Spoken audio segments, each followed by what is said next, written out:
10 exercises to help you resist falls.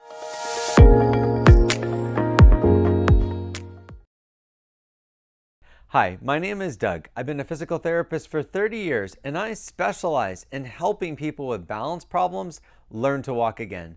In this video, I'm going to show you the 10 exercises I think are the best at helping people resist falls. Weight shifts.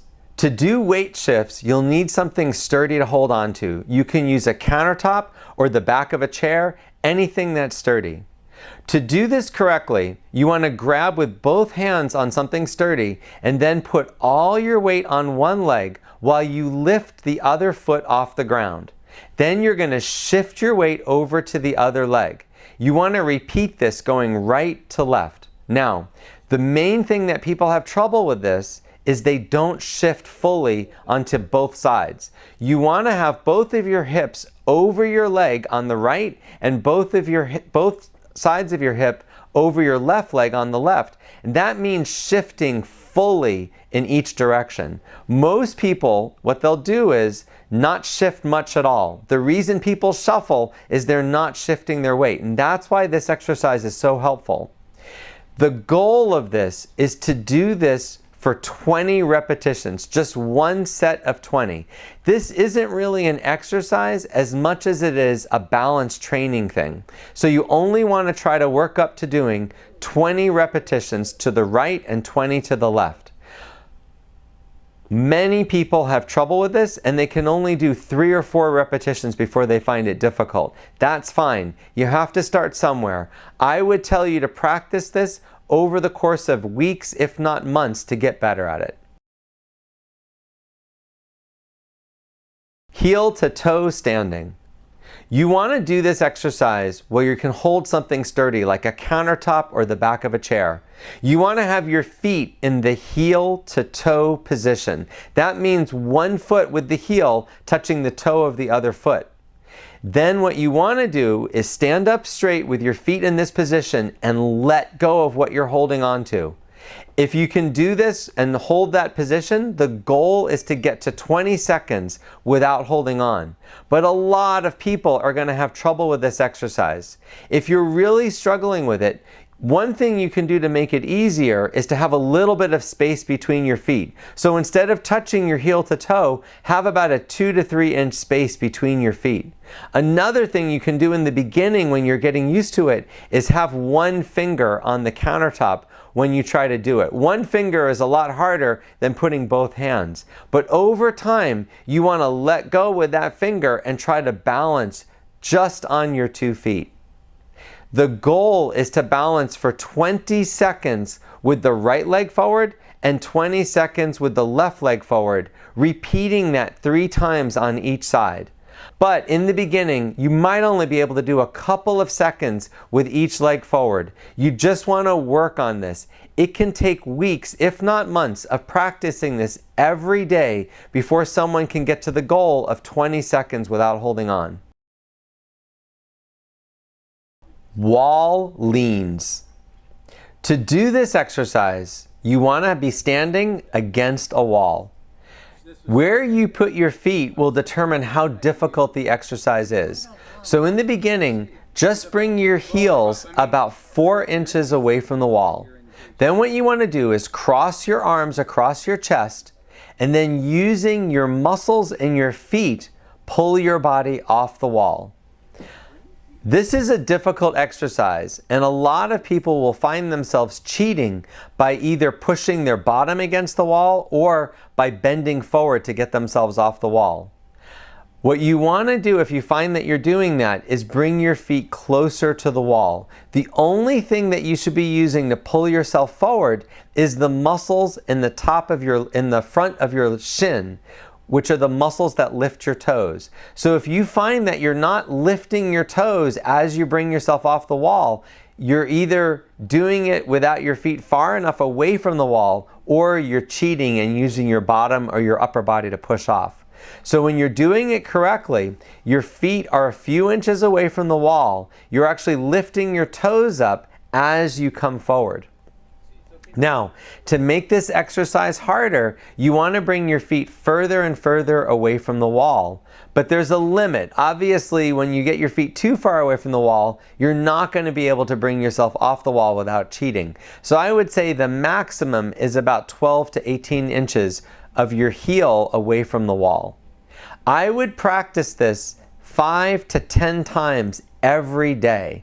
There's not really sets and reps to doing this. This is really more of a balance challenge activity, but it's a great way to practice bringing your weight forward. So many people have trouble learning to bring their weight forward when they're walking. They end up putting all their weight on their heel, which is why a lot of people fall backwards, not forwards, when they stumble.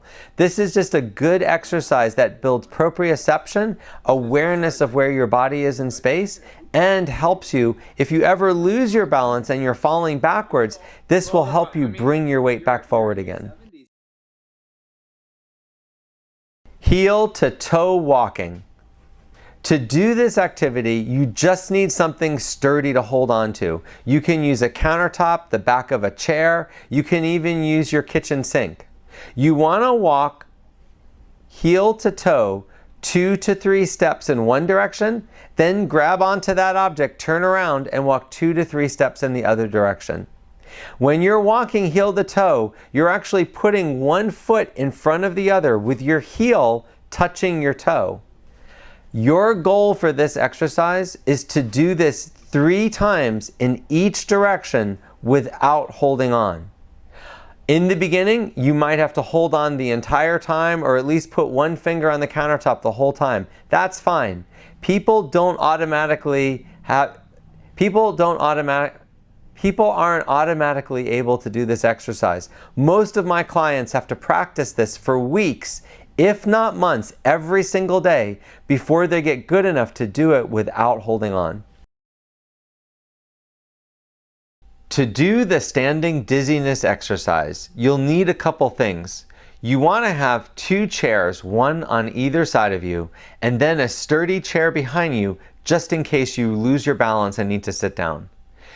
The other thing is you need something on the ground to look at, because you want to be able to look at something on the ground and focus on it, look at something straight in front of you and focus on it, and then look at something on the ceiling. So usually people have something on the ceiling they can look at and something out in front of them, but a lot of times on the ground there's nothing specific to look at. I like to use something like a piece of blue tape or an object like a ball. Now, to do this activity, what you're going to do is you want to try to stand, if possible, in the heel to toe position. That means putting your right leg in front of your left and your toe is touching your heel. Now, for a lot of people, that might be too difficult, and it's fine if you want to spread your legs apart. You can even stand with your legs side by side if you find that that's the only way you can stand without holding on. Because to do this exercise, you can't be holding on to anything. You have to let go of everything. Now, the directions are this. In this position, you want to let go of everything and then look down at the object on the floor. Keep looking at it for 2 seconds. Then look straight ahead, focusing on something for 2 seconds, and then slowly look up and focus on that for 2 seconds. Now, anytime you feel dizziness or disequilibrium, you want to keep looking in that direction until it goes away. Now, sometimes it'll go away in 3 or 4 seconds. Some people, it can be as long as 30 seconds for it to go away. The way this exercise helps you is by repeatedly practicing making that dizziness go away. That's how over time you'll improve and stop having this type of dizziness. But in the beginning, you might find that it's just overwhelming when you shift your head. Some people, when they look straight ahead, they're fine, and then when they look up, they're overwhelmingly dizzy and they have to grab onto the chair. Now, anytime you grab onto the chair, you want to switch legs. So if you're starting with your right leg forward and you lose your balance, you then want to grab the chair. Once the dizziness gets better, you want to switch legs. It's very important to never do this exercise if you're feeling overwhelmingly dizzy. If you're actually having vertigo or you feel that you can't stand anymore, you've done it too much.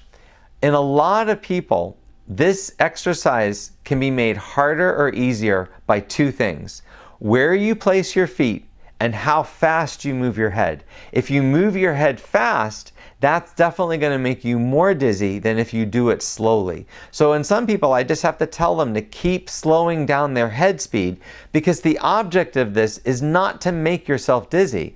What you want to do is basically do it so that you experience that sensation of feeling disoriented, but only to a mild level. And then you want to keep looking in that direction until you can calm it down over and over again. You don't want to give yourself severe dizziness, because it's just not going to get better. What you want to do is repeatedly practice changing your focus, feeling a little bit dizzy, and then calming it down by keep staring in that direction. And that's how people get better from this problem. So to do this exercise effectively, you want to do this for 5 minutes at a time. That means setting a timer, getting your chairs in place, and starting the timer by letting go of the chairs. And then do this for about 5 minutes. I find that this works best if you repeat it 5 times a day. So for 5 minutes, 5 times a day is the fastest way to improve this problem. But a lot of people don't have that much time, or they don't feel comfortable doing it that much. And I've seen people improve with this, doing it as little as twice a day. But you do have to do this every day for a few weeks to see this kind of improvement.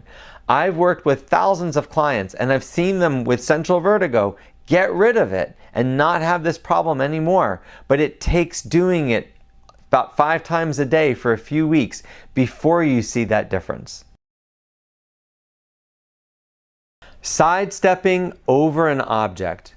To do this exercise, you need something sturdy to hold on to, like a countertop, and you also need something to step over. It can be a towel on the floor or any kind of object, just something small that you can step over. Then what you want to do is stand straight, maybe glide your hands on top of the countertop and step over this object to the right, bringing both feet over onto one side, and then step over the object to the left, bringing both feet over. You do need to step far enough that there's room for your other foot to come down. Now, your goal with this exercise is to do this 3 times to the right and 3 times to the left without holding on. But that can be very difficult. A lot of times people have to hold on a whole bunch the first few times that they try this. And then even after they've done it a bunch of times, they're still putting one finger on the countertop while they're doing it. That's okay. That's how you get your balance back again, is by practicing this balance challenging activity. Single leg standing. To do single leg standing, you need something sturdy in front of you. You can use a countertop or the back of a chair, anything that's sturdy. You want to lift one leg up and shift all your weight over to the one leg you're going to stand on, and then try to let go. Your goal with this exercise is to let go for 20 seconds before you have to grab the counter, and then shift to the other leg and do the same thing for 20 seconds. We want you to be able to do this 3 times on each leg for 20 seconds. But most of the clients that I see and most of the people I work with, this can take months to get to this goal. In the beginning, it's fine if you have to hold the countertop with one finger or even one hand just to get used to this exercise. The key to this exercise, the thing that most people struggle with, is they're not shifting their weight enough. When you stand on one leg, you have to shift all of your weight over onto that side to allow you to stand on one leg without holding on. So if you find that you're having to grab the countertop, you're probably not shifting all your weight over. That's the key to this exercise. I find that people take doing this every single day, sometimes twice a day, for 4 to 6 weeks before they really see an improvement and can balance on one leg. Backward stepping onto a step. To do this activity, you'll need 2 things. Something sturdy to hold on to, like a countertop or the back of a chair, and an aerobic step or something firm to stand on top of. What you want to do is stand facing away from the step, Put one hand on the countertop and then with the right leg step up and then the left leg step up. You want to have both feet on top of the step and then step forward to step down. Now in the beginning, it's fine to hold on to the countertop to balance yourself. Your goal with this activity is to go backwards and forward, stepping back up and back down 3 times without holding on. Oftentimes, it takes weeks, if not months, of practicing this every day before you're going to be able to do it that well without holding on. Tapping an object in front of you. To do this activity, you'll need 2 things. You want something sturdy to hold on to in case you lose your balance, like a countertop or the back of a chair, and a target. You can use a step or a piece of cloth on the ground, anything that you can see. What you want to do is lift one leg up and bring your foot forward and tap the object in front of you. Then bring that foot back to where it started from and the other leg tap. You want to tap with the right and the left, shifting back and forth. Now your goal is to do this for 10 reps on each leg without holding on. So one set where you're doing 10 reps on the right and 10 reps on the left, alternating each repetition. Oftentimes, it can take weeks, if not months, to be able to do this safely without holding on. In the beginning, it's fine if you hold the countertop, just to kind of get the understanding of the movement. As you get better, you can just hold on with one finger, but ultimately what you want to do is to do 10 reps on each leg without holding on. Turn training. To improve your ability to turn left and right, there are 2 ways to go.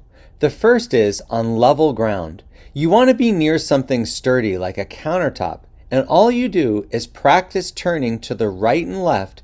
When you turn to the right, you want to lead with your right foot. You want to practice never crossing over. I suggest starting with a quarter turn to the right and then a quarter turn back to the left. When you feel you can do this without holding on, you can progress to a half turn. A half turn is just what it sounds like, a 180-degree turn. A lot of people find that their hips are very stiff, especially the muscles on the inside of your leg. If you find that you can't do this, then just stick with the quarter turn. But practicing the quarter turn over and over again, I suggest for at least 5 minutes a day, will greatly improve your ability to turn, and it'll prevent falls because it'll train you to turn in the correct way. Now, if you feel that this is easy and you want to try something with a little more challenge, you can do what I call step training. To do step training, you'll need 2 steps. You can use these aerobic steps like I use, or even anything that you can stand on. You want to arrange them so that you can stand between the 2 steps. And then all you do is you practice turning to your left and stepping up, then stepping back down to the center, then turning to the right and stepping up, and then stepping back down to the center. What this exercise will do is promote a correct turn. It'll encourage you to turn the right way and to never cross. The idea is when you're out and about, you're going to use this method even if you're stressed, even if you have to make a quick turn, you're going to turn in the correct way. The best way to use the exercises in the video you just saw is to master each exercise before moving on. These exercises weren't meant to be a complete program that you do each exercise in order every single day. The idea is to do the first exercise, and if it's easy, only then move on to the next exercise. Once you get to an exercise that's difficult, you want to keep practicing that exercise every day until you master it. That could take days or even weeks. But once you master it, that's when you want to move on to the next exercise. I hope you found this video helpful. Click the subscribe button if you want to see more videos like this. If you would like more help with your balance, look in the description for a link to a course I created that can help anyone improve their balance at home.